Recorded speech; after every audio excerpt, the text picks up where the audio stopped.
गौरवशाली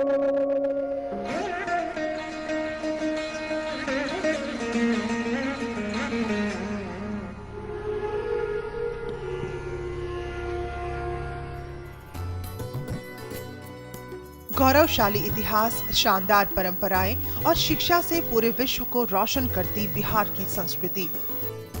संस्कृति की ये धारा कभी नालंदा में हिलोरे मारती, कभी तक्षशिला को पखारती, तो कभी खगोल में पूरे आकाशीय और अंतरिक्ष में होती घटनाओं पर नजर रखती, उसके हर रहस्य को परत दर परत खोलती। मगर शिक्षा संस्कृति की ये धारा कुछ समय के लिए ठहर गई। लगा ये सिर्फ किस्से कहानियों के हिस्से भर रह गई। मगर राजनीति ने करवट ली, सूखी हुई धारा फिर से फूट निकली। अब धीरे धीरे रफ्तार पकड़ने लगी है।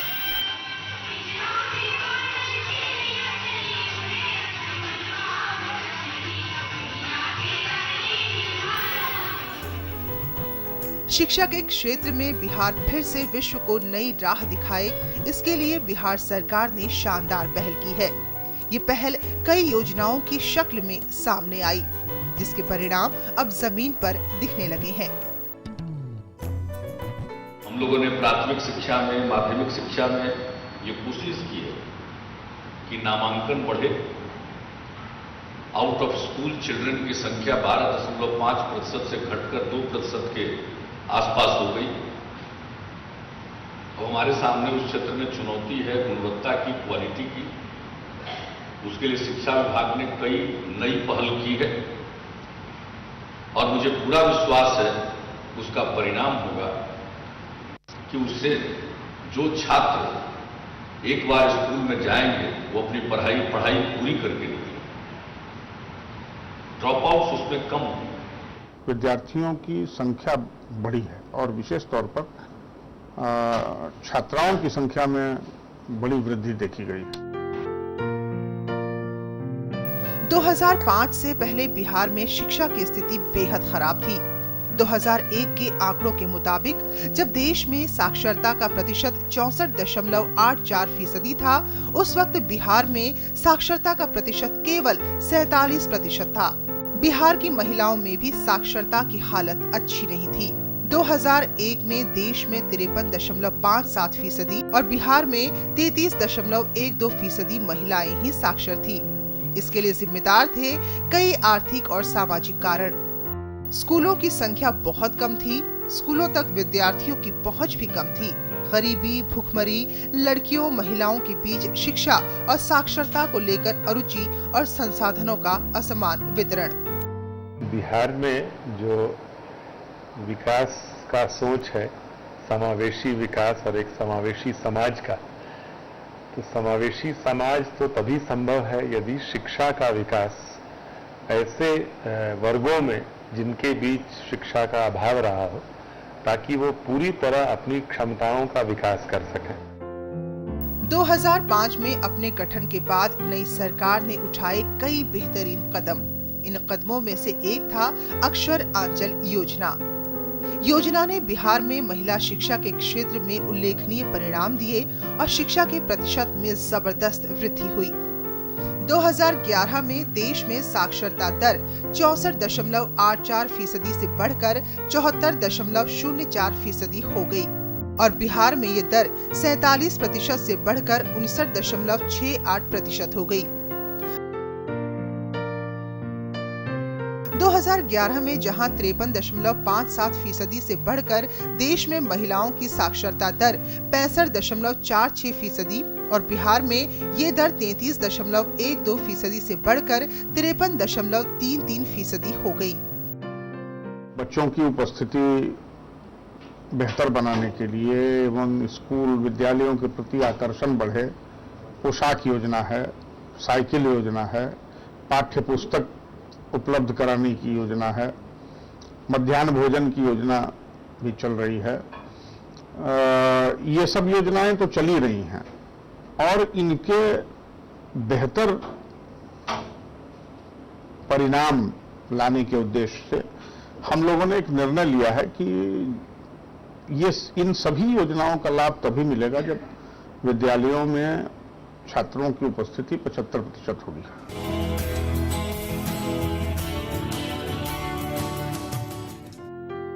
मुख्यमंत्री नीतीश कुमार के द्वारा दिए गए न्याय के साथ विकास के नारे के आधार पर अनुसूचित जाति के लोगों के बीच भी बड़े पैमाने पर शिक्षा के प्रचार प्रसार का काम किया गया। एक सर्वेक्षण रिपोर्ट के अनुसार बिहार में 2001 से 2011 के बीच अनुसूचित जाति के बीच साक्षरता दर में 20.02% की अभूतपूर्व वृद्धि हुई है, जो पूरे देश में सर्वाधिक है। ये सब एक दिन में नहीं हुआ। इसके लिए 2005 में बिहार सरकार ने एक दूरगामी सोच के तहत बिहार में शिक्षा के केंद्रों का विस्तार और आम लोगों के बीच शिक्षा का प्रचार प्रसार करते हुए छात्रों और छात्राओं को स्कूल तक लाने के लिए अनेक योजनाएं बनाई।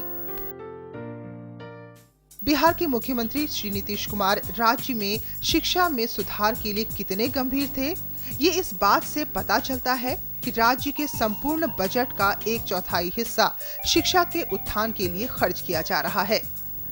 इसके तहत वर्ष 2011-12 में लगभग 3,000 करोड़, 2012-13 में लगभग 5,000 करोड़ और वर्ष 2013-14 में लगभग 6,392 करोड़ रुपए खर्च करने का प्रावधान किया गया है।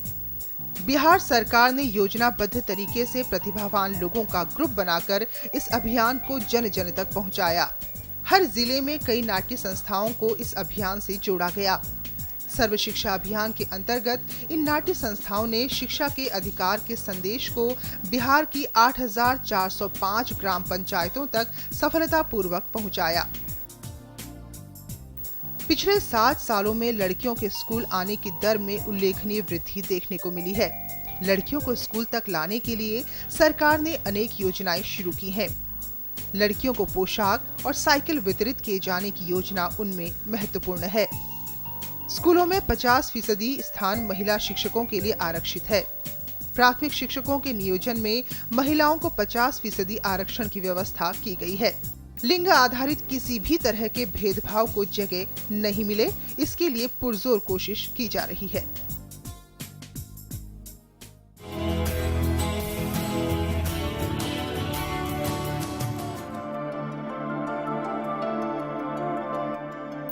शिक्षा में लिंग अनुपात को सुधारने के लिए मुख्यमंत्री बालिका पोशाक योजना का शुभारंभ किया गया। लड़कियां स्कूल नहीं जाती थी, गरीबी के कारण माँ बाप स्कूल भेजना बंद करते थे। हमने सबसे पहले लड़कियों के लिए पोशाक की योजना की शुरुआत की। मिडिल स्कूल में लड़कियों की संख्या बढ़ी, उससे हम सबों का उत्साह बढ़ा। इस योजना के अंतर्गत राजकीयकृत सहायता प्राप्त प्रारंभिक विद्यालयों में कक्षा 9 से 12 तक पढ़ने वाली बालिकाओं के लिए 1,000 रुपए की राशि प्रति वर्ष उपलब्ध कराई जाती है और सरकार इस योजना पर वर्तमान में 100 करोड़ खर्च कर रही है। वित्तीय वर्ष 2009-2010 से कक्षा 1 से 8 तक में पढ़ने वाली सभी छात्र छात्राओं को पोशाक खरीदने के लिए राज्य सरकार और सर्व शिक्षा अभियान द्वारा संयुक्त रूप से एक योजना की शुरुआत की गई। वर्तमान में इस योजना के तहत लगभग 900 करोड़ रुपए खर्च किए जा रहे हैं। इस योजना में विद्यार्थी 2 सेट स्कूल पोशाक, 1 जोड़ी जूते और राशि बचने की स्थिति में स्टेशनरी खरीदते हैं। सरकार द्वारा चलाई जा रही इस योजना के फलस्वरूप स्कूलों में विद्यार्थियों की उपस्थिति बढ़ी है।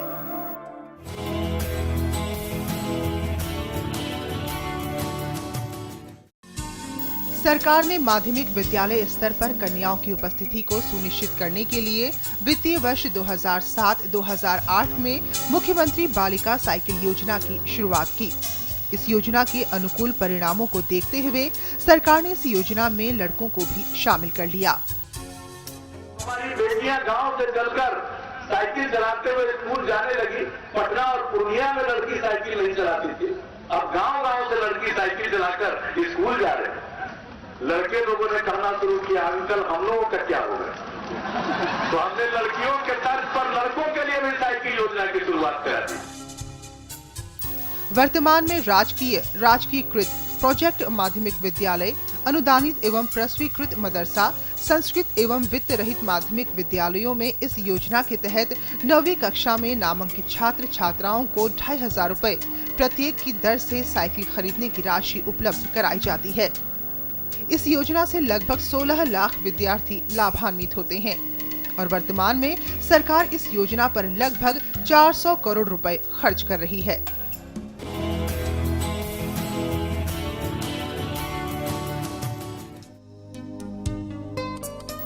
दो 2009-2010 के वित्तीय वर्ष में मुख्यमंत्री बालिका प्रोत्साहन योजना की शुरुआत हुई।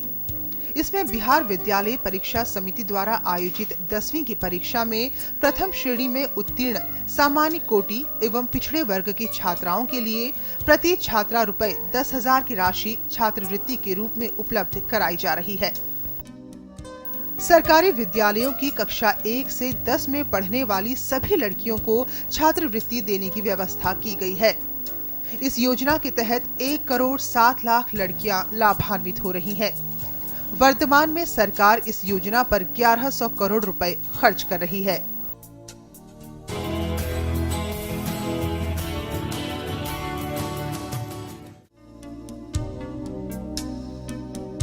पिछले 6-7 सालों से बिहार में बड़े पैमाने पर आधारभूत संरचना का विकास हुआ। इसके तहत बड़ी संख्या में राज्य में कॉलेज, हाई स्कूल और प्राइमरी स्कूल खोले गए। प्राथमिक से लेकर उच्चतर शिक्षा के संस्थानों में भवन नहीं होने के कारण छात्र खुले में बैठकर शिक्षा प्राप्त करने के लिए मजबूर थे।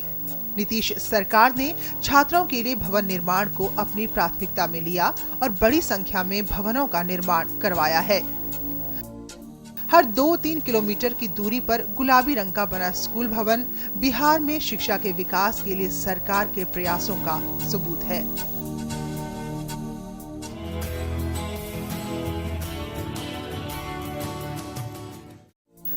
सरकार ने सरकारी स्कूलों में पठन पाठन की गुणवत्ता पर पर्याप्त ध्यान दिया।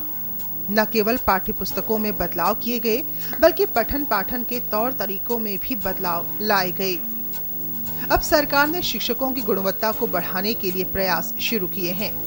सरकार गुणवत्ता मिशन के तहत विद्यार्थियों की भाषा और गणित विषय में सुधार के लिए प्रयास कर रही है। इस मिशन में कक्षा 1 से 5 तक के विद्यार्थियों पर ध्यान दिया जा रहा है। 5 साल के इस कार्यक्रम में विद्यार्थियों को कक्षा में शिक्षा का अनुकूल वातावरण मिले, इसलिए सरकार ने शिक्षकों की गुणवत्ता को बढ़ाने के लिए प्रयास शुरू कर दिए हैं।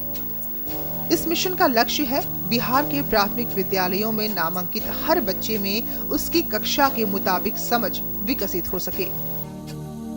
मिशन गुणवत्ता के अंतर्गत दक्षता आधारित समूहीकरण उनका किया है, ताकि हम उनको मदद देकर उनको अपनी पाठ को समझ सके। वो पहली कक्षा के लिए नामित शिक्षक हम लोगों ने रखा है और ये कोशिश हम लोगों की है कि हर बच्चे को रेमेडियल टीचिंग की अगर जरूरत पड़े, अतिरिक्त कुछ सपोर्ट की जरूरत पड़े, तो विद्यालय में ही 9 से 4 के बीच में, 3 से 4 के बीच बच्चों को अगर कोई रेमेडियल सपोर्ट की जरूरत है, अतिरिक्त शिक्षण की व्यवस्था चाहिए, तो बल्कि इसको और मजबूत करने के लिए हमारे जो महादलित वर्ग के टोला सेवक थे, जो अनौपचारिक शिक्षा केंद्र महादलितों के लिए उनकी बस्ती में चलाते थे, अब हम उनको भी विद्यालय में ले आए हैं।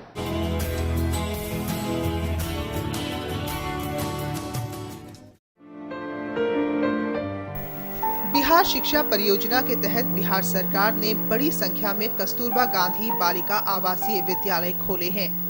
कस्तूरबा गांधी बालिका विद्यालय के माध्यम से लगभग 45,000 लड़कियों को कक्षा 6, 7, 8 की पढ़ाई हम लोग आवासीय परिवेश में रखकर सुलभ कराते हैं, जिसमें जो मूल सोच है इसके पीछे वह यह है कि प्राथमिक शिक्षा खत्म करने के बाद, क्योंकि एक्सेस कम है, इसलिए लड़कियों के संबंध में ये चिंता है कि वे लड़कियां ड्रॉप आउट करेंगी। तो जिस वर्ग की लड़कियों के संबंध में यह संशय रहता है, उनके लिए आवासीय सुविधा डीपी के माध्यम से उपलब्ध कराई जाती है। ये प्रत्येक प्रखंड में 2 प्रखंडों को छोड़ बिहार के हर एक प्रखंड के लिए स्वीकृत है।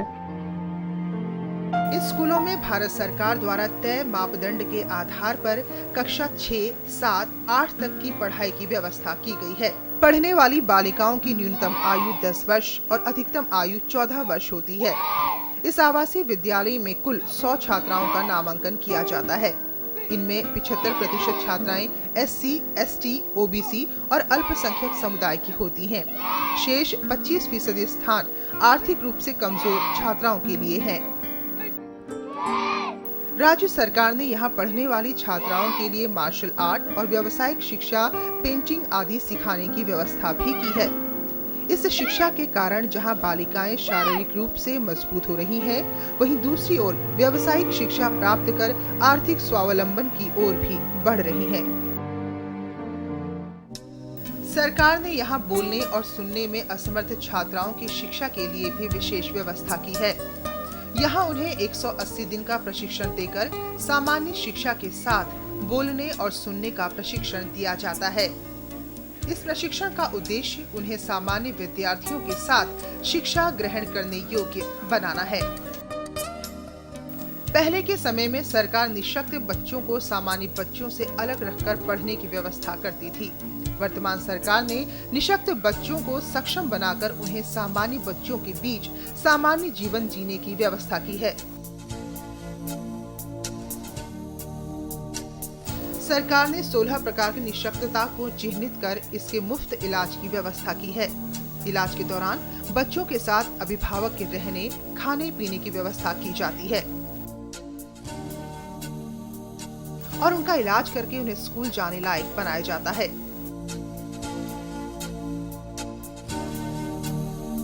शारीरिक रूप से निःशक्त बच्चों के लिए मुफ्त आर्टिफिशियल लिम्ब अर्थात कृत्रिम अंगों की भी व्यवस्था की जाती है। पैसा लगा है, नहीं कुछ लगा है, पर मिला है जब से मेरा बच्ची तो सही है, स्कूल जा पा रही है, अपना सब क्रियाक्रम कर रही है, किसी से कम नहीं है, दौड़ धूप सब तरह से खुशी से चलती है। मन में कुछ हमको भी खुशी है, नहीं तो बहुत दुखी थे कि लड़की जात है, हम क्या करेंगे। पहले हम किसी का सहारा लेकर चलते थे और फिर अब मैं फिर अच्छे अपने सहारे से चल पाता हूँ। पहले सीढ़ी पर ये सब पर नहीं चढ़ पाते थे, चल नहीं पाते थे, स्कूल नहीं जा पाते थे, पर अब मैं चल पाता हूँ। विद्यालयों में विशेष आवश्यकता वाले बच्चों की सुविधा के लिए 3,473 रैंप और 3,542 डिसेबल फ्रेंडली टॉयलेट का निर्माण किया गया है। सर्व शिक्षा अभियान के अंतर्गत पहले महादलित समुदाय के बच्चों की विद्यालयी शिक्षा एवं उपचारात्मक शिक्षा के लिए टोला सेवक द्वारा उत्थान केंद्र चलाए जा रहे थे। वहीं अल्पसंख्यक समुदाय के बच्चों की विद्यालयी शिक्षा एवं उपचारात्मक शिक्षा के लिए शिक्षा स्वयंसेवी द्वारा तालीमी मरकज संचालित किए जा रहे थे। योजना में उनके परिवार की महिलाएं सम्मिलित नहीं थी। अल्पसंख्यक समुदाय तथा महादलित एवं अति पिछड़ा समुदाय के लिए एक समग्र योजना की आवश्यकता थी। वर्तमान योजनावधि में व्यवस्था की गई है कि उनके साथ उनका पूरा परिवार साक्षर हो सके। राज्य के 20,000 महादलित और अति पिछड़ा वर्ग समुदाय के टोलों, 10,000 अल्पसंख्यक समुदाय के टोलों का आच्छादन करने का लक्ष्य रखा गया है। केंद्रों पर इन समुदायों की 15 से 36 वर्ष की असाक्षर महिलाओं को 20-20 की टोली में बुनियादी साक्षरता के साथ विकासात्मक योजनाओं की जानकारी देते हुए उन्हें विकासात्मक योजनाओं का लाभ दिलाने के प्रयास भी किए जाएंगे। इस योजना में इन समुदायों के 6 से 14 आयु वर्ग के बालक बालिकाओं का विद्यालय में नामांकन कराने के साथ टोला सेवक उनकी उपस्थिति स्कूल में सुनिश्चित करने के साथ उन्हें पढ़ाने के साथ सरकार द्वारा चलाई जा रही विकास की योजनाओं की जानकारी देने का भी काम करेगा।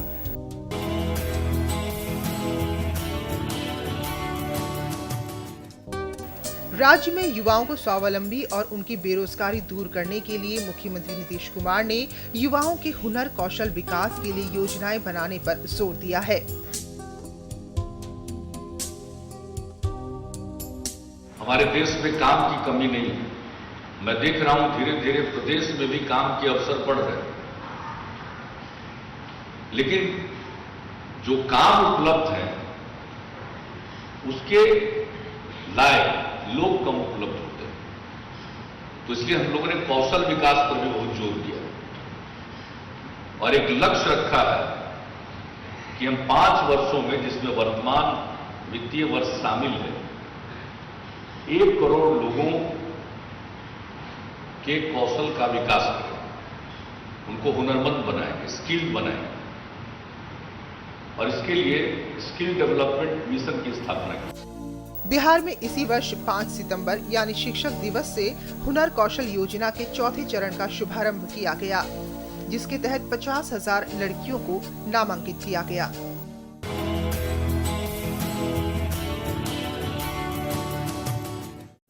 बिहार में मिड डे मील योजना 1995 से लागू थी। उस समय बच्चों को स्कूलों में 3 किलोग्राम प्रति बच्चा कच्चा चावल वितरित किया जाता था। बिहार सरकार ने 2005 में बिहार में इस योजना को गंभीरता से लेते हुए तैयार भोजन व्यवस्था का सर्वव्यापीकरण एवं वर्ग के सभी बच्चों के लिए लागू करते हुए प्राइमरी स्कूलों में और 2008 में मिडिल स्कूलों में मिड डे मील स्कीम की शुरुआत की। मध्याह्न भोजन का जो कार्यक्रम है, हम लोगों की कोशिश रही है कि हम 100% विद्यालय में 100% कार्य दिवस के दिन 100% बच्चों को भोजन दें। इन स्कूलों में पढ़ने वाले बच्चों को दोपहर का भोजन सरकार की ओर से मुफ्त उपलब्ध कराया जाता है। राज्य भर में स्कीम को लागू करने की जिम्मेदारी राज्य के शिक्षा विभाग को सौंपी गई है। वर्तमान में योजना 2 तरीके से चलाई जा रही है। स्कूलों में भोजन बनाने और वितरित करने की जिम्मेदारी विद्यालय शिक्षा समिति और केंद्रीकृत व्यवस्था के तहत एनजीओ की होती है। 70,000 स्कूल में ये योजना संचालित होती है, जिसके तहत बच्चों को गरम भोजन रोज अपना बनाया जाता है और उसको बच्चों को दिया जाता है। तो इसमें जो 70,000 स्कूल है, इसमें भोजन बनाने का तरीका हम लोगों का 2 तरह से है। एक विद्यालय शिक्षा समिति है, उनके द्वारा बनाया जाता है। दूसरा सेंट्रलाइज किचन है, जिसमें एनजीओ के माध्यम से भोजन तैयार करके बच्चों को दिया जाता है। विद्यालय शिक्षा समिति और एनजीओ स्वच्छ वातावरण में पौष्टिक भोजन बनाकर स्कूलों में वितरित करते हैं। विद्यालय समिति जहां विद्यालयों में ही बनी रसोई में साफ सफाई और सुरक्षा का ध्यान रखते हुए विद्यार्थियों के लिए भोजन बनवाती है, वहीं एनजीओ आधुनिक तकनीक से लैस केंद्रीकृत रसोई का इस्तेमाल कर गुणवत्ता से भरपूर साफ सफाई से भोजन बनाकर स्कूलों में उपलब्ध कराती है। सरकार अब 6,700 स्कूलों में किचन शेड्स बनाकर इस व्यवस्था को और सुचारू बना रही है। 70,000 स्कूलों में अन्न और मसाले आदि स्टोरेज करने की व्यवस्था कर सरकार ये सुनिश्चित कर रही है कि आने वाले समय में भी बच्चों को अच्छी शिक्षा के साथ पौष्टिक भोजन मिलता रहे।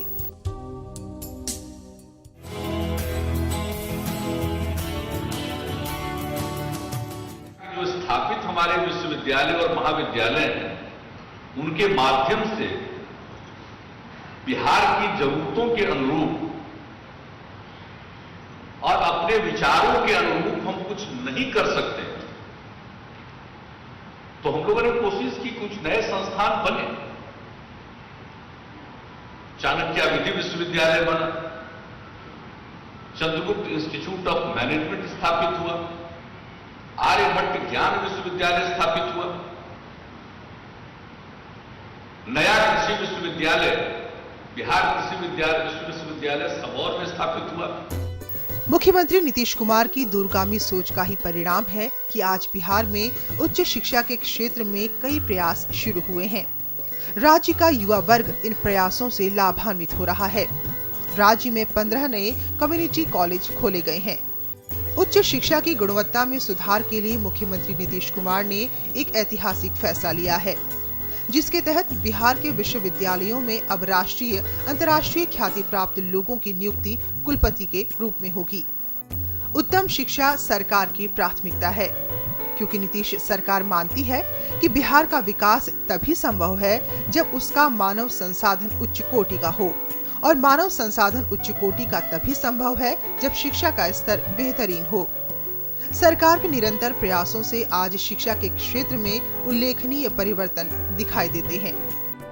क्वालिटी गुणवत्ता में पहले की तुलना में गुणवत्ता में सुधार आया है, प्रमुख बदलाव आए हैं। इसके अलावा आधारभूत संरचना का सुदृढ़ीकरण हुआ है। हाई स्कूल में भी, माध्यमिक और उच्चतर माध्यमिक में भी जो हम लोगों ने निर्णय लिए हैं, उसके परिणाम आने शुरू हो गए हैं, और वह निर्णय, जितने भी हम लोगों ने निर्णय लिए हैं, अगले 2 वर्षों में, लगभग अगले 2 वर्षों में क्रियान्वित हो जाएंगे। तो हाई स्कूल और हायर सेकेंडरी में भी बहुत बड़ा फर्क दिखेगा। मुख्यमंत्री नीतीश कुमार के शिक्षा के उत्थान के लिए उठाए गए इन कदमों से बिहार के स्कूलों में पढ़ने वाले विद्यार्थियों की संख्या में अभूतपूर्व वृद्धि हुई है। शिक्षा का हक अभियान कार्यक्रम प्रारंभ कर सरकार ने निःशुल्क एवं अनिवार्य शिक्षा के अधिकार कानून से लोगों को शिक्षा का महत्व समझाया। इसका परिणाम है कि आज बिहार के स्कूलों से बाहर रहने वाले बच्चों की संख्या मात्र 2% से भी कम रह गई है। सच है, शिक्षित बिहार ही विकसित बिहार हो सकता है और विकसित बिहार ही देश के विकास में अपना योगदान दे सकता है। शिक्षा के क्षेत्र में मुख्यमंत्री नीतीश कुमार के प्रयासों से बहुत काम किया गया है और अभी भी बहुत काम किया जा रहा है। शिक्षा के क्षेत्र में हुए इन कार्यों से जहां एक ओर शिक्षा के प्रति लोगों में रुचि जगी, वहीं दूसरी ओर शिक्षित लोगों ने अपने जीवन स्तर को ज्ञान पाकर ऊंचा उठाया है। राज्य के हर जिले, हर हिस्से, हर तबके में लोगों के कदम शिक्षा प्राप्त करने की ओर उठ रहे हैं और उनके ये उठे कदम राज्य को विकास की ओर ले जाने में सक्षम हो रहे हैं। अगर इसी तरह से बिहार में शिक्षा के क्षेत्र में काम होता रहा तो वो दिन दूर नहीं जब बिहार 100% साक्षरता के लक्ष्य को प्राप्त करने में सक्षम होगा और बिहार शिक्षित बिहार, विकसित बिहार बनेगा।